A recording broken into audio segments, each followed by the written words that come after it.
Salam sejahtera Bapak Ibu dan Saudara-saudari yang terkasih dalam nama Tuhan Yesus. Mari kita Bapak Ibu dan Saudara-saudari saat ini mempersiapkan diri kita untuk mendengarkan firman Tuhan. Kasih karunia yang dari Allah Bapa dan dari anaknya Tuhan Yesus Kristus yang menyertai hati dan pikiran saudara-saudari sekalian. Amin. Bapak, Ibu, dan Saudara-saudari, firman Tuhan yang menjadi renungan bagi kita hari ini, yaitu yang tertulis dalam 1 Petrus 1 ayat 25. Demikian firman Tuhan.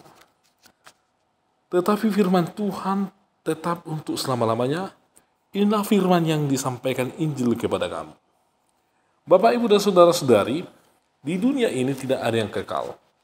Kita sudah mengetahui bahwa semua yang ada di dunia ini memiliki limit waktu. Bahkan yang menurut kita emas adalah satu benda yang paling murni, yang abadi, tetapi emas itu juga punya limit waktu dan akan sirna pada waktunya. Atau benda-benda yang kita anggap itu abadi, yang memiliki umur yang sangat panjang, itu juga akan sirna dan memiliki limit waktu. Atau dalam hal politik, yang abadi atau yang kekal dalam dunia politik itu adalah yaitu bahwa kepentingan itu menjadi sesuatu yang kekal di dalam dunia politik. Walau sebenarnya seluruh yang ada di tengah-tengah dunia ini pasti akan berlalu dan berakhir, karena dunia ini bukanlah tempat kekekalan. Yang kekal adalah Tuhan itu sendiri. Yang kekal adalah firman Tuhan itu sendiri. Kita jelas mengetahui bahwa firman Tuhan itu telah menjadi daging dalam rupa Tuhan Yesus Kristus. Yesus Kristus dalam mengasihi kita, Dia, Bapak, Ibu, dan Saudara-saudari, dari dulu hingga sekarang tetap mengasihi kita. Dia tidak berubah. Dia tidak diubah oleh situasi. Ketika kita, Bapak, Ibu, dan Saudara-saudari memiliki masa lalu yang mungkin tidak sebaik orang lain, tetapi Tuhan tetap mengasihi kita. Atau kita di masa yang akan datang sudah memiliki berbagai hal, Yesus Kristus juga tetap mengasihi kita, Bapak, Ibu, dan Saudara-saudari. Untuk itulah firman Tuhan, Yesus itu sendiri senantiasa kekal. Dan kekekalannya itu adalah dalam hal mengasihi kita, dalam hal melindungi kita, dalam hal Dia menjadikan kita menjadi yang sangat berharga di dalam diri Yesus itu sendiri, Bapak, Ibu, dan Saudara-saudari. Karena firman Tuhan telah menjadikan kita kekal, hal-hal apa sajalah yang dijadikan oleh firman Tuhan itu dari kita itu, Bapak, Ibu, dan Saudara-saudari, memiliki kekekalan. Yang pertama, firman Tuhan itu mengekalkan kelayakan kita di hadapan Kristus. Firman Tuhan itu membuat kita layak dan kita di hadapan Tuhan kekal. Kelayakan kita kekal di hadapan Tuhan. Di mana firman Tuhan itu bekerja untuk mengajar kita, firman Tuhan itu bekerja untuk menegur kita, firman Tuhan itu membenahi kita dan memperlengkapi kita di dalam kehidupan kita. Sehingga kita menjadi dilayakkan oleh firman itu sendiri, Bapak, Ibu, dan Saudara-saudari. Yang kedua, firman Tuhan mengekalkan pertumbuhan rohani kita, Bapak, Ibu, dan Saudara-saudari. Ketika datang pencobaan, ketika datang hal-hal yang sulit di tengah-tengah diri kita, kemudian datang firman Tuhan itu kita dengar. Sehingga kita, Bapak, Ibu, dan Saudara-saudari, semakin bertumbuh secara rohani. Karena firman Tuhan yang kita dengar saat penderitaan atau cobaan yang datang di tengah-tengah kehidupan kita.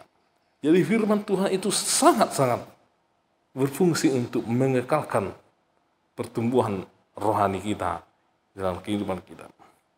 Yang ketiga, firman Tuhan itu mengekalkan pergaulan kita dengan Tuhan.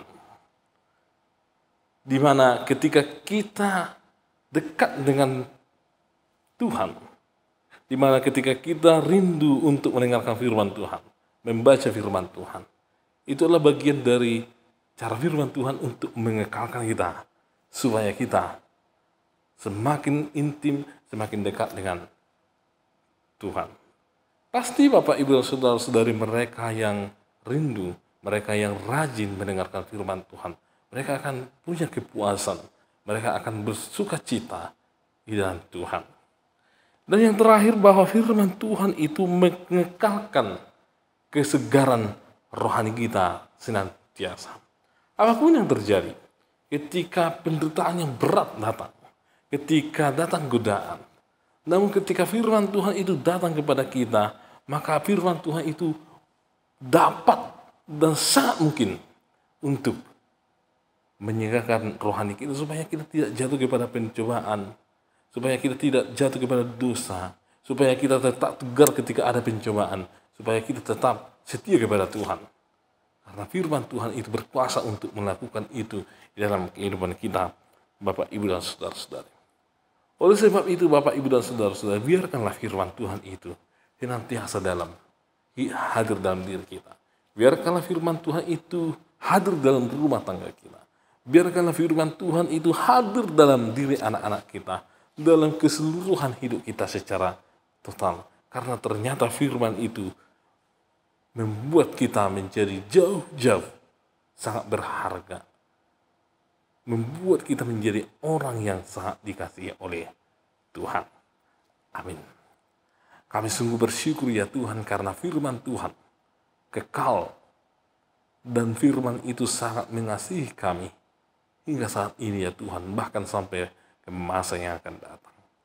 Karena Tuhanlah yang senantiasa menyadarkan kami, mengingatkan kami bahwa ternyata diri kami ini membutuhkan firman Tuhan.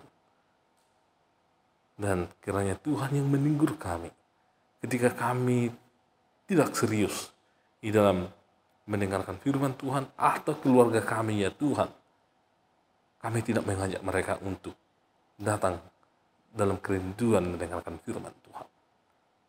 Ya Tuhan, ajarlah kami untuk senantiasa merenungkan firman, agar pertumbuhan iman kami, pertumbuhan rohani kami ya Tuhan, semakin ke arah yang dewasa, ke arah yang Tuhan kehendaki.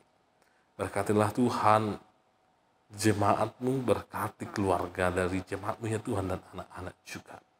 Demikian dengan gereja ya Tuhan, Engkau yang berkati, memberkati para pelayan dan seluruh program yang telah direncanakan oleh gereja, sehingga semuanya itu berjalan adalah untuk kemuliaan nama Tuhan. Berkatilah bangsa dan negara kami, para pemimpin kami, para orang-orang yang bekerja ya Tuhan di tengah-tengah bangsa kami ini, sehingga semuanya mendatangkan bekerja untuk melayani dan mendatangkan sukacita tengah-tengah bangsa kami ya Tuhan. Kami tahu bahwa kami ini adalah manusia yang penuh dengan dosa, ampuni kami ya Tuhan, sehingga kami layak di hadapan-Mu. Hanya dalam Kristus Yesus kami berdoa dan mengucap syukur.